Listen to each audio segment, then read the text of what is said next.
Good evening, and I want to share with you tonight again about the subject of the rapture. And tonight we're going to talk about the New Jerusalem, the place that our Messiah has said he was going to prepare a place for us, and he was going to come back to receive us unto himself, that where he was, there we would be also. I've mentioned to you in our past sessions that the home of the church, and of course again the church is the born again Jew and Gentile believers who are separate, have a separate destiny from Israel or Yasharel, and they also are different from the people that will be saved during the tribulation. Our destiny as far as the church is the New Jerusalem that the Messiah Yahusha is preparing for us. Now, we're going to read some scriptures. I want to read, first of all, from my notes here.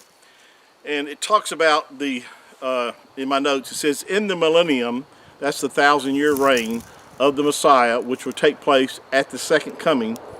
And by that time, over half the population of the world would have perished during these 21 judgments that are going to come upon the earth.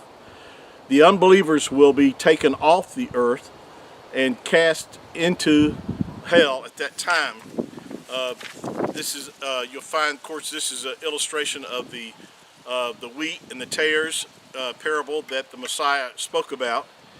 And those that have been saved during the tribulation, whether they be Jew or Gentile, will be allowed to enter into the millennial reign of the Messiah. They will enter in their natural bodies. They will not experience their resurrection at that time. Only those that died in the Tanakh or the Old Testament at that time are resurrected at the second coming of the Messiah, plus those that were beheaded for the witness of the Messiah during the tribulation. They also will be resurrected at that time. But the resurrection of the righteous church will happen at the rapture before the tribulation period or Daniel's 70th week begins, and we've given a number of reasons why that is proven throughout the scriptures that will take place. Of course, the main one that I keep emphasizing is that we have not been appointed to Yahuwah's wrath, the church, because we've already been justified by our faith in the Messiah, and so Yahuwah sees us as righteous as he is, and so that we will not have to face the judgment that's coming upon this earth. Now, as I'm reading here in my notes, it says the earth will be repopulated by during the Great Tribulation. You have to understand that people with resurrected bodies will not be able to repopulate the earth. It's only those in their natural bodies, and these are people, whether they be Jew or Gentiles, will be able to bear children during this time frame. The Jewish believers will live in Israel or Yasharel, and the Gentiles will live in the rest part of the earth. Yahuwah will be omnipresent, will dwell both in the New Jerusalem and on earth. This is so good. So as to be with all his children. People from earth will bring their splendor into the New Jerusalem, but they can never enter therein. And the scripture makes that plain in the book of Revelation, if you read that only those whose names are written in the Lamb's book of life will be allowed to enter into that city. And in the millennium, Israel or Yasharel will live in the promised land and fulfill the promises from the Old Testament or Tanakh about their kingdom age, such as Isaiah 65 verses 17 through 25. If you take the time to read it, look that up later and read it. Isaiah 65 verses 17 through 25 talks about the time frame in the millennium for the Jewish people. The church will dwell in the New Jerusalem, incorrectly called heaven by some, but it's actually the city is called the New Jerusalem. The rest of the world will be populated by Gentiles who became believers after the rapture and survived the tribulation. Since they are taken live into the millennium, they'll bear children during this 1,000-year reign.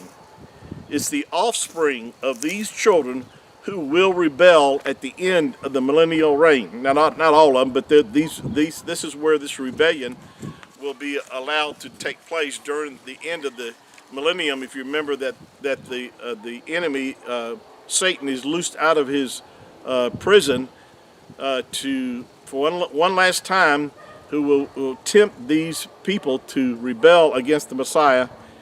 And of course, when that happens, fire will come down from heaven from Yahuwah and destroy them.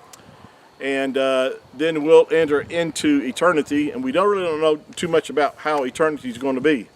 But this is just to paint a picture of the future destiny of the church, and for those who are saved during the tribulation, what they might expect as far as what we know the Scripture has to reveal. We can only speculate what eternity will actually be like, but we do know that the church our home is in the New Jerusalem, and we will live there with the Messiah. Of course, like I just read, he's omnipresent. He'll be at both places. He'll be in the city of the New Jerusalem, and it says that city will not have no need of the sun and moon, for the Messiah, Mashiach himself, will be the light thereof. And I also believe that this city will not dwell on the earth. It may hover over the earth as maybe like a satellite planet or something, but it's quite evident it's too big to be on the earth. This city is. So, just giving you some things to look forward to be encouraged by, and we'll pick up on our next session again, talking about our destiny and understanding the difference between different groups of people have different destinies. Israel was never promised the rapture. They were promised a kingdom that would reign on the earth forever. Now, Jew can be part of the rapture if they put their faith in the Messiah, before it happens. And of course, then they no longer are considered to be a Jew necessarily. They are part of the church. They are, as Paul wrote about, that there's neither Jew nor Gentiles, but we're all one in Messiah. And he's, of course, talking about the church itself. Well, thank you again, and look forward to our next session. And until then, shalom.